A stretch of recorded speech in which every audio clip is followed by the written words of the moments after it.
प्रिय बच्चों, अभी तक क्लास 11th आरोह भाग 1 में हमने काव्य खंड में कबीर दास का जीवन परिचय और कबीर दास के पद के विषय में बात किया है। लेकिन आज मैं पद्य की बात नहीं बल्कि मैं गद्य खंड की बात करने वाला हूँ। बच्चों, हिंदी साहित्य के क्षेत्र में गद्य का आविर्भाव भी आधुनिक काल भारतेंदु युग से माना जाता है। बहुत सी विधाएं जो आप और हम गद्य क्षेत्र में सुनते और पढ़ते हैं। बच्चों, कहानी, नाटक, उपन्यास, रेखाचित्र जैसी बहुत सी विधाएं हैं जो गद्य में लिखी गई हैं। तो आज हम गद्य की बात करेंगे और इसके बाद आरोह भाग 1 का जो गद्य खंड का जो प्रथम आपका पाठ है वह मुंशी प्रेमचंद के नमक का दरोगा नाम की एक कहानी है। तो सर्वप्रथम बच्चों, आज मुंशी प्रेमचंद जैसे प्रसिद्ध साहित्यकार, इतिहास कहानीकार, उपन्यासकार, कथाकार के जीवन परिचय हम जानेंगे। तो चलिए सर्वप्रथम बच्चों मुंशी प्रेमचंद के विषय में हम पढ़ेंगे। तो मुंशी प्रेमचंद के विषय में यदि इनके जन्म की बात की जाए, जन्म तो बच्चों 31 जुलाई 1880 ईस्वी, 31 जुलाई 1880 ईस्वी में हुआ था। यदि हम स्थान की बात करें तो ग्राम लमही, वाराणसी, उत्तर प्रदेश। बच्चों, लमही गांव में 31 जुलाई 1880 ईस्वी में हिंदी साहित्य के प्रसिद्ध कथाकार, उपन्यासकार, कहानीकार मुंशी प्रेमचंद का जन्म हुआ। वैसे वर्तमान समय में यदि लमही गांव में आप जाएंगे तो मुंशी प्रेमचंद का वह खंडहर जो पुराना घर था एक म्यूजियम के रूप में परिवर्तित किया गया है और एक द्वार बना हुआ है जिस पर लिखा हुआ है मुंशी प्रेमचंद द्वार, जो सीधे लमही गांव की तरफ वह रास्ता जाता है। ऐसे प्रसिद्ध कथाकार, कहानीकार जिसकी कहानियाँ जनमानस में एक क्रांति की तरफ फैली हुई थी, लोग पढ़ते थे, तो उस मुंशी प्रेमचंद के विषय में हमें जानना बहुत ज़रूरी है। बच्चों, मुंशी प्रेमचंद के पिता का नाम हो सकता है आपको पता हो। इनके पिता का नाम अजायब राय था। यह जात के कायस्थ थे। यदि माता की बात करें तो माता का नाम आनंदी देवी था। बच्चों, पिता का अजायब राय और माता का नाम आनंदी देवी था। मुंशी प्रेमचंद के बचपन का नाम धनपत राय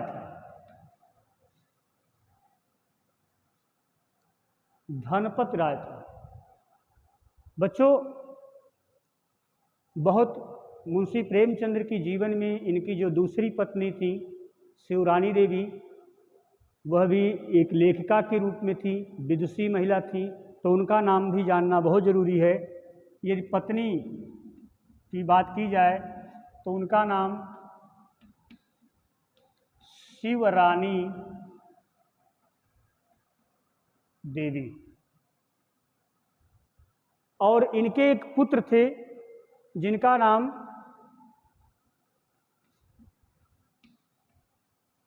अमृत राय, जो कि यह भी हिंदी साहित्य के क्षेत्र में बहुत प्रसिद्ध लेखन कार्य किए लेखक थे। और शिवरानी देवी ने भी मुंशी प्रेमचंद, क्योंकि उनके साथ वह रहती थी, तो मुंशी प्रेमचंद के विषय में उन्होंने एक रचना लिखी मुंशी प्रेमचंद्र घर में। ये रचना थी शिवरानी देवी की, मुंशी प्रेमचंद घर में। तो सर्वप्रथम हम जन्म की बात कर रहे हैं तो 31 जुलाई 1880 ईस्वी में जन्म हुआ। स्थान ग्राम लमही, वाराणसी जिला, उत्तर प्रदेश।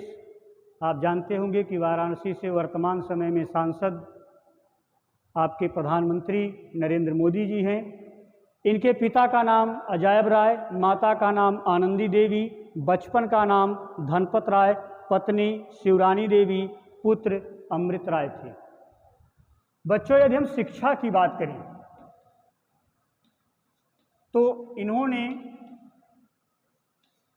10वीं पास किया था। मुंशी प्रेमचंद्र का जो समय था वो बड़ा ही संघर्ष और बहुत ही कठिनाई में बीता। कुछ वर्षों के बाद, जन्म के कुछ वर्षों के बाद इनके माता का देहावसान हो गया, मृत्यु हो गई। और कुछ समय बीता था, विवाह इनका हुआ लगभग 15-16 वर्ष की अवस्था में। तो उसके बाद इनके पिता अजायब राय की मृत्यु हो गई और पूरे घर की जिम्मेदारी अगर किसी पर आई तो मुंशी प्रेमचंद पर आई, धनपत राय पर आ गई।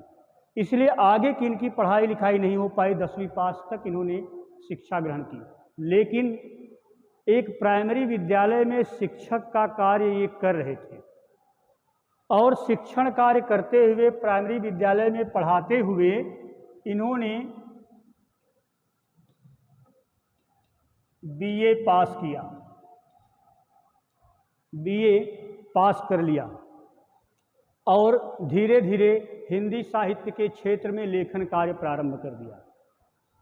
बच्चों, मुंशी प्रेमचंद्र की अभी हम रचनाओं की भी बात करेंगे, साहित्यिक विशेषताओं की भी बात करेंगे, लेकिन सबसे पहले कुछ विषय बिंदुओं के विषय में जान लीजिए। एक और मैं बता दूं कि बीए पास करने के बाद मुंशी प्रेमचंद्र को, क्योंकि उस समय अंग्रेज़ों का भारत में शासन था, अंग्रेजी हुकूमत चल रही थी, मुंशी प्रेमचंद्र को जिला विद्यालय निरीक्षक पद पर नौकरी मिल गई कि पूरे ज़िले में जो भी विद्यालय थे उनकी शिक्षण व्यवस्था सुचारू रूप से चल रही है कि नहीं चल रही है, इसके विषय में इन्हें निगरानी करनी थी।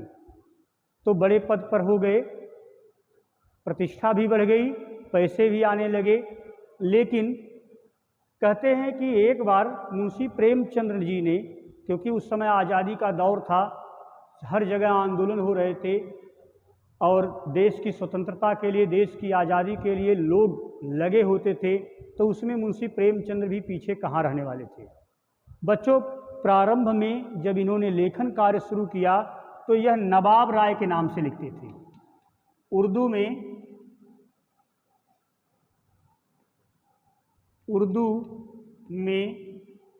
नवाब राय के नाम से लेखन कार्य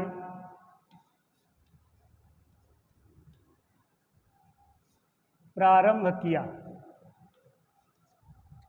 तो उर्दू में नवाब राय के नाम से इन्होंने लेखन कार्य प्रारंभ किया। हम आपको बता दें कि एक इनकी प्रसिद्ध रचना जो कहानी के रूप में छपती थी, जिसका नाम था सोजे वतन।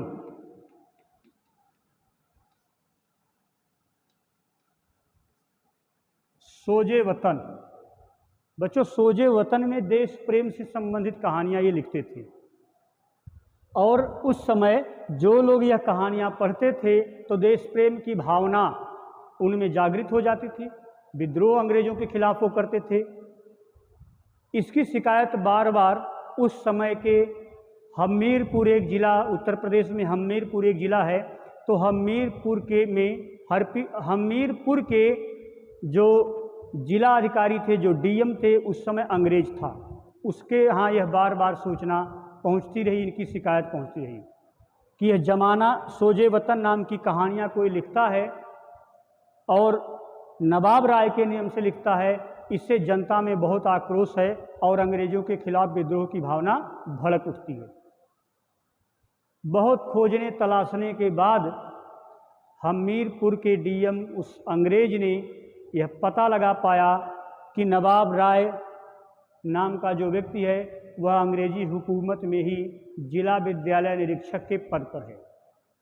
इन्हें बुलवाया गया, इन्हें डांट और फटकार लगाई और इनकी जितनी भी प्रतियां सोजे वतन की थी उसको जला दिया। कुछ प्रतियां जो गांव क्षेत्र समाज में बंट चुकी थी उसकी कहानियां आज भी सोजे वतन की कहानी संग्रह में मिलेंगी। तो इस प्रकार देशभक्ति की भावना भी थी। और एक बात हम बता दें बच्चों कि 1920 ईस्वी में यह महात्मा गांधी जी के साथ देश की आज़ादी के लिए आंदोलन में कूद पड़े और उनके साथ भी रहे। लेकिन सबसे महत्वपूर्ण बात रही, उस समय का ऐसा समाज था कि बड़े लोगों के द्वारा जो निम्न वर्ग के लोग थे, जो गरीब थे, जो किसान थे, जो मजदूर थे, उन्हें बहुत सताया जाता था, बहुत पीड़ित किया जाता था। जाति पात ऊंच नीच की भेदभावना गांव गांव में घर घर में भरी हुई थी। चारों तरफ कुरीतियाँ थी, रूढ़िवादिता थी। ओझा सोखा मंत्र तंत्र टोने टोटके से लोगों के इलाज ठीक करते थे। जातियों में ऐसा वैमनस्व था कि कोई किसी को कुएं पर भी बड़े वर्ग के लोग नहीं चढ़ने देते थे। इस तरह की भावना थी। मुंशी प्रेमचंद्र जी ने बच्चों अपनी रचना समृद्धि में इसी को आधार बनाया। उन्होंने अपनी कहानियों में, अपने उपन्यास में किसान, गरीब, शोषित वर्ग, पिछड़ा वर्ग, जातिगत ऊंच नीच भावना से दुखी वर्ग समाज को, निम्न जाति के वर्ग के यह एक सहारा बने। आप इनकी कहानियाँ चाहे मंत्र पढ़िए, चाहे पूस की रात आप पढ़िए, या आप ठाकुर का कुआं कहानी पढ़िए, इन सब में कहीं न कहीं उस किसान की, उस मजदूर की, उस शोषित पीड़ित गरीब वर्ग की आपको कहानी मिलेगी। मुंशी प्रेमचंद ने अपने साहित्य में एक आदर्श भी स्थापित करने का कार्य किया। तो इस प्रकार से हम अभी इनकी रचनाओं की बात करेंगे, लेकिन आप कहानियाँ जरूर पढ़िएगा। बच्चों, मुंशी प्रेमचंद की कहानियाँ केवल किसान वर्ग पर नहीं बल्कि पशुओं पर आधारित हैं। आपने हीरा और मोती कहानी पढ़ी होगी। किस प्रकार से हीरा और मोती जो झूरी के दो बैल थे, उनकी भी कितनी सुंदर कहानी है। एक बहुत चर्चित मैंने कहानी पढ़ा था, जो एक जीव की संवेदना है, हो सकता है आप उस कहानी का नाम नहीं जानते हो। एक कहानी हमने ऐसे ही इनकी पढ़ी थी, कुत्ता। बच्चों, नाम बहुत छोटा है। एक ऐसा जीव है जो हमारे गांव समाज में हमारे आस इर्द गिर्द घूमता रहता है, लेकिन इसकी संवेदना और इसकी टीस वास्तव में पढ़ करके भावुकता मन में आ जाती है कि लोग मारते हैं, दुरदुरा देते हैं, भगा देते हैं, रोटी तक नहीं देते हैं, और किस प्रकार की मन में उसकी विचारधारा पनपती है, क्या सोचता है। यह कहानी वास्तव में भावुक कर देने वाली है। तो किसान, शोषित वर्ग, गरीब, मजदूर, निम्न जाति वर्ग को आधार बना करके जहाँ पर मुंशी प्रेमचंद ने रचनाएं लिखी, वहीं पर बैलों पर भी कहानियाँ लिखी, गाय पर भी कहानियाँ लिखी और कुत्ता पर भी कहानी लिखने का कार्य किया। तो इस तरह से जन्म 31 जुलाई 1880 ईस्वी, स्थान ग्राम लमही, वाराणसी, उत्तर प्रदेश। पिता अजायब राय, शिक्षा 10वीं पास, माता आनंदी देवी, BA पास भी इन्होंने किया।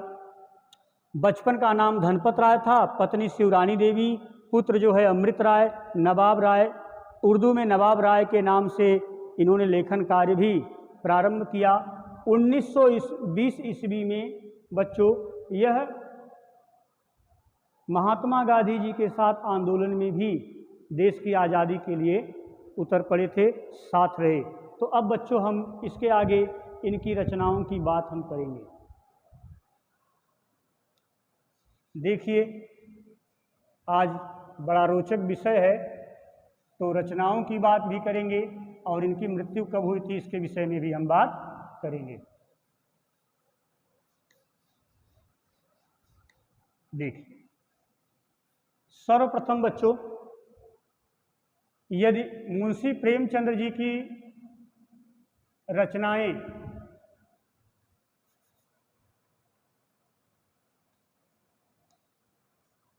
रचनाएं की बात की जाए और सबसे पहले हम उपन्यास की बात करें, तो आपको पता होगा कि इन्हें उपन्यास सम्राट, कहानी सम्राट, कलम का सिपाही जैसे उपनाम से जाना जाता है। उपन्यास की बात करें तो कुछ महत्वपूर्ण उपन्यास हैं। सेवा सदन, इसी प्रकार से है कर्मभूमि, वरदान, प्रेमाश्रम,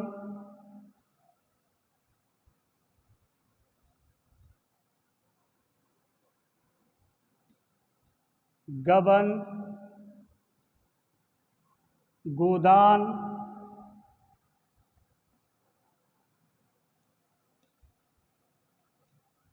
कायाकल्प,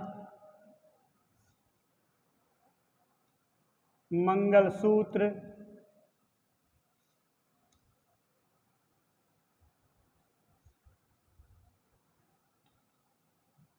रंगभूमि जैसे बहुत से उपन्यास हैं। लेकिन बच्चों, गोदान जो है यह अंतिम उपन्यास है जो 1936 ईस्वी में इन्होंने लिखा था, और मंगलसूत्र जो है यह अपूर्ण है, क्योंकि ये जो है पूरा नहीं है, इनकी मृत्यु हो गई थी। तो उपन्यास की बात करें तो सेवा सदन, कर्मभूमि, वरदान, प्रेमाश्रम, गबन, गोदान, कायाकल्प, मंगलसूत्र, रंगभूमि जैसे प्रसिद्ध उपन्यास इन्होंने हिंदी साहित्य में लिखे। प्रारंभ में यह उर्दू में लिखते थे, लेकिन फिर हिंदी में लेखन कार्य बच्चों इन्होंने प्रारंभ कर दिया। सेवा सदन वैश्या जीवन पर आधारित लिखा गया है। गोदान आप पढ़ेंगे तो अंग्रेजों के समय में, उस समय किसानों की क्या स्थिति थी, कैसी गरीबी थी, कैसी दरिद्रता थी, किस तरह की स्थिति थी, उस पर आधारित है। इसी प्रकार से इनका गबन जो उपन्यास है वह भी बहुत चर्चित और बहुत प्रसिद्ध उपन्यास है। अगर बच्चों हम कहानियों की बात करें, देखिए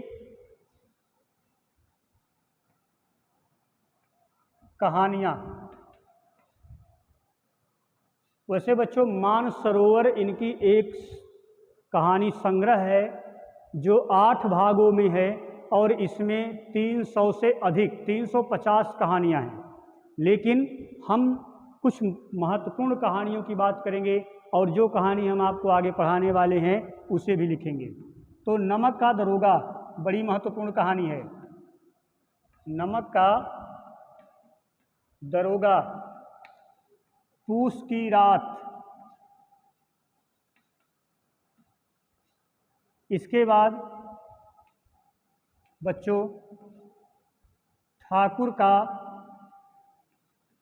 कुआं, बहुत मार्मिक कहानी है पूस की रात और ठाकुर का कुआं भी। इसके बाद बच्चों एक कहानी आप जरूर पढ़िएगा, मंत्र। बहुत सी कहानियां हैं। इसके बाद दुर्गा का मंदिर,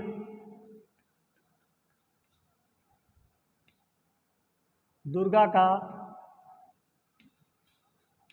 मंदिर बहुत चर्चित कहानियां हैं। नमक का दरोगा, पूस की रात, ठाकुर का कुआं, मंत्र, सॉरी बच्चों, मंत्र, दुर्गा का मंदिर जैसी कहानियां हैं। 350 लगभग कहानियां हैं, 300 से अधिक हैं।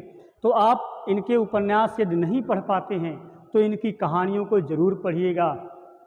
आप नमक का दरोगा जो आगे हम कहानी पढ़ाएंगे उसमें एक आदर्श यथार्थवाद प्रस्तुत है, ईमानदारी। नमक का दरोगा कहानी का जो प्रमुख पात्र है वह बंशीधर है, और बंशीधर कितनी ईमानदारी और अपनी ड्यूटी बेहद स्वाभिमान और ईमानदारी के साथ निभाता है, यह कहानी बहुत महत्वपूर्ण है। इसका सारांश, इसके विषय में हम आपको अवश्य बताएंगे। आपको ये कहानी हम स्वयं पढ़ाएंगे। पूस की रात किसान जीवन की व्यथा पीड़ा है, कैसे अपने रात भर फसलों को खेत में सो करके हल्कू जो है उस रक्षा करता है जंगली जानवरों से। इसके बाद ठाकुर का कुआं ऊंच नीच की भेदभावना पर आधारित है। किस प्रकार से हरिजन की बस्ती के लोगों को ठाकुर के लोग कुएं पर नहीं चढ़ने देते हैं। बड़ा मार्मिक कहानी है। मंत्र बहुत चर्चित कहानी है, आप इसे अवश्य पढ़िए। दुर्गा का मंदिर प्रसिद्ध कहानी है। तो बच्चों, इस प्रकार की कहानियाँ आप इंटरनेट पर सर्च करके भी पढ़ सकते हैं। कहानियों की बात हो गई। यदि देखा जाए कि मुंशी प्रेमचंद की कहानियाँ और उपन्यास किस पर आधारित रहे हैं। बच्चों, यदि विशेष रूप से हम बात करें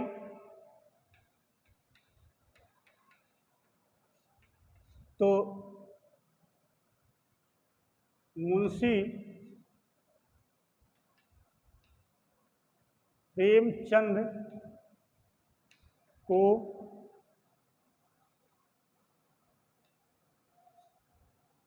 कलम का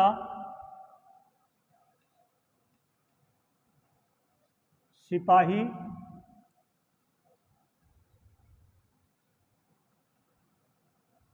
कहा जाता है।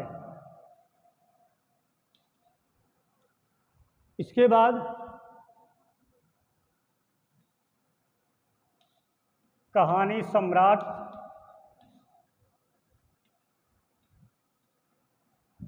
उपन्यास सम्राट कहा जाता है।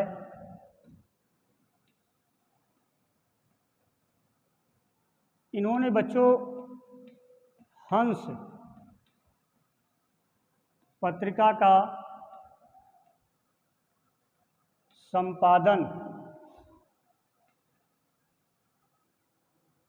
संपादन किया,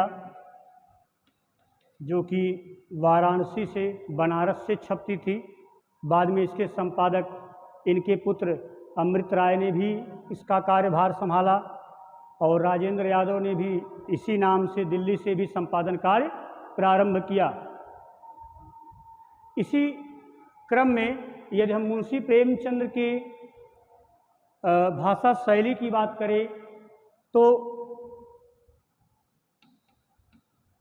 भाषा शैली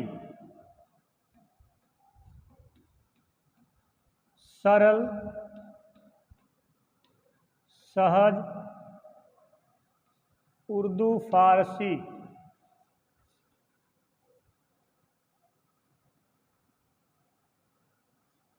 बोली का प्रयोग मिलता है।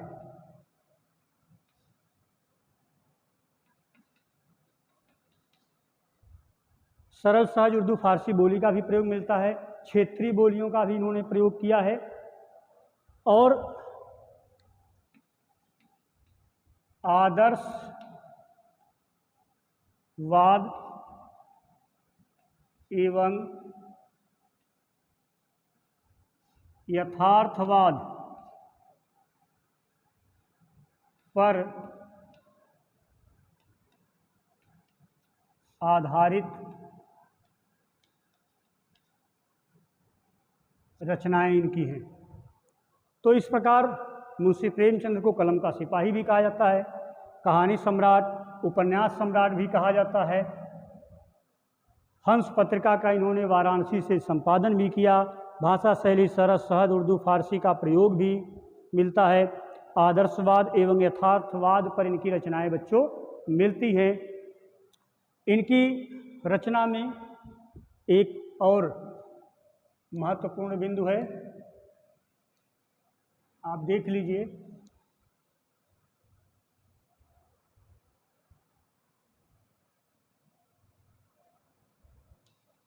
मुंशी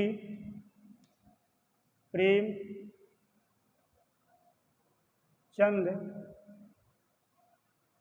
की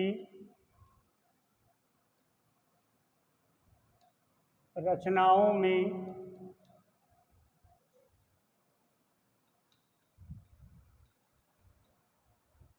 शोषित वर्ग, गरीब, मजदूर, किसान, का वर्णन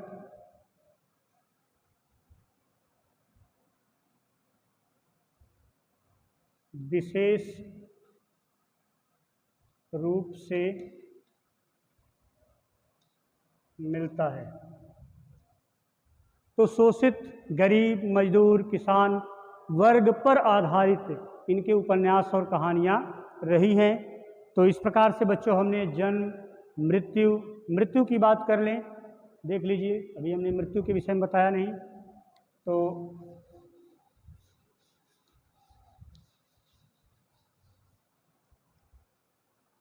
बच्चों, मुंशी प्रेमचंद्र की मृत्यु सन 1936 ईस्वी वाराणसी में हो गई थी। यह जलोधर रोग से पीड़ित थे और 1936 ईस्वी में वाराणसी में इनकी मृत्यु हो गई। यह कथा साहित्य का ऐसा सर्जक, ऐसा चितारा जो हम लोगों के बीच 1936 में ही इस सांसारिकता को छोड़ करके चले गए थे, लेकिन इनका साहित्य, इनकी रचनाएं हम सभी लोगों को जीवन अनंत समय तक प्रेरणा देती रहेंगी। तो इस प्रकार बच्चों मुंशी प्रेमचंद्र का संपूर्ण जीवन परिचय हमने आपको बताया। इनकी एक कहानी नमक का दरोगा हम आपको पढ़ाएंगे। कहानी बड़ी रोचक है। इसमें वंशीधर की ईमानदारी, उनके स्वाभिमान और किस तरह से वह अपना कार्य करते हुए अपनी नौकरी भी छोड़ देते हैं, हटा दिया जाता है उस पद से, लेकिन फिर भी वह विचलित नहीं होते हैं। इसके विषय में हम आपको अगले वीडियो में अवश्य पढ़ाएंगे। तब तक के लिए बच्चों धन्यवाद।